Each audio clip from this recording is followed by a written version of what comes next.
It's time to take a look at what's happening around Wyoming. I'm Wendy Corr, bringing you headlines from the Cowboy State Daily newsroom for Monday, May 6th.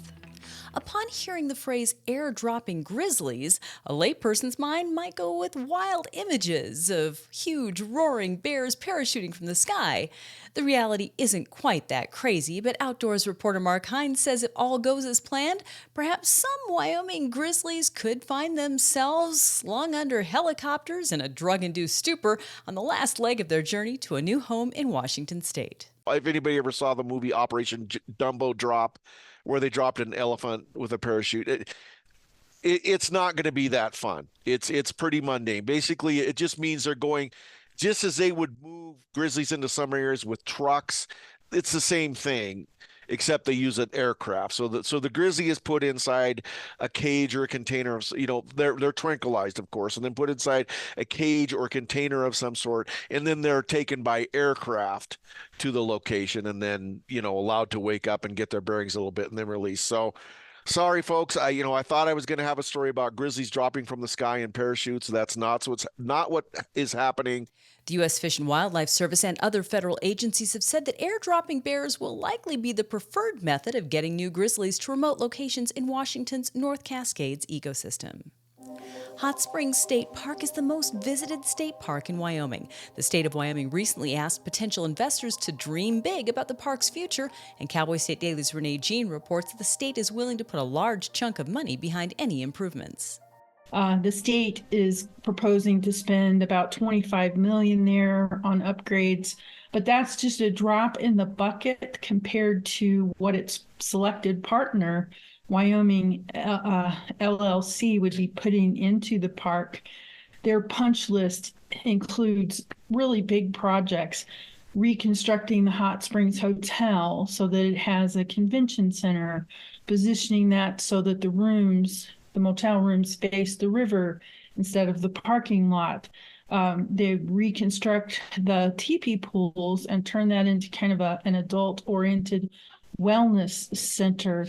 The Star Plunge would keep its mid-century historic theme, but it would get a poolside diner, kid-friendly water features like slides and swimming pools. The park has long laid claim to being the world's largest mineral hot springs and draws upward of 1.2 million to 1.9 million visitors a year. The Medicine Lodge State Archaeological Site, located near Hyattville in the Bighorn Basin, just completed the installation of a first-of-its-kind educational experience. And Cowboy State Daily's Andrew Rossi says it's a mind-blowing integration of technology and culture that immerses visitors in thousands of years of indigenous history through seasons, sights, and sound. At Medicine Lodge, they felt they were telling the story of the archaeology, the history, and the wildlife that are there now, but they didn't really have a way to tell the cultural story. And the culture of Medicine Lodge goes back for thousands upon thousands of years. So the cultural experience is just that. It's an experience. It's not a museum exhibit or like anything else that a lot of people probably experience, because the best way to experience culture is to have culture experience with you, with the people who created it. And that's exactly what the cultural experience is. It's been several years in the making, and it's an entirely unique thing in Wyoming, possibly the United States, because it lets the culture tell its own story. The Medicine Lodge Cultural Experience will officially open to visitors later this spring.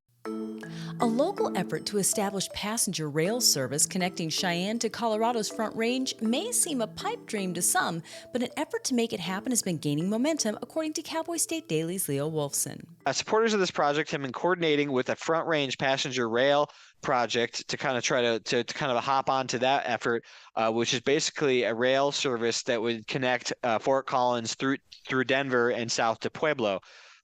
They are hoping in Cheyenne that there could be an extension built on to this project to connect Cheyenne to Fort Collins. It's a really interesting effort and one that is possibly gaining steam, especially considering there's going to be a ballot initiative going before the Colorado voters this November that would provide a significant amount of funding for the rail line through a tax. If it is passed by the voters, which would really open up a door for the Cheyenne extension on the project.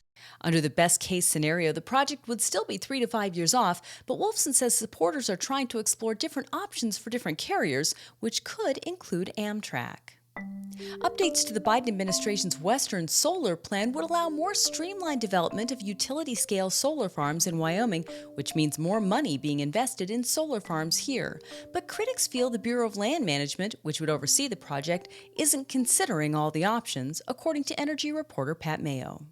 They feel that the BLM is overlooking what is called distributed generation. So what is that? That is like solar panels on parking canopies, on tops of roofs of buildings. Suggestions are being made to build solar farms on top of abandoned coal mines, things of that sort. That's distributed generation.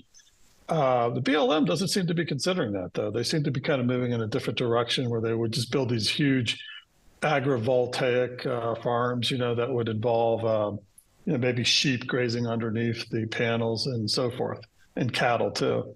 The plan is meant to serve as a roadmap for solar development in areas where the BLM doesn't think dangers will be posed to local habitats.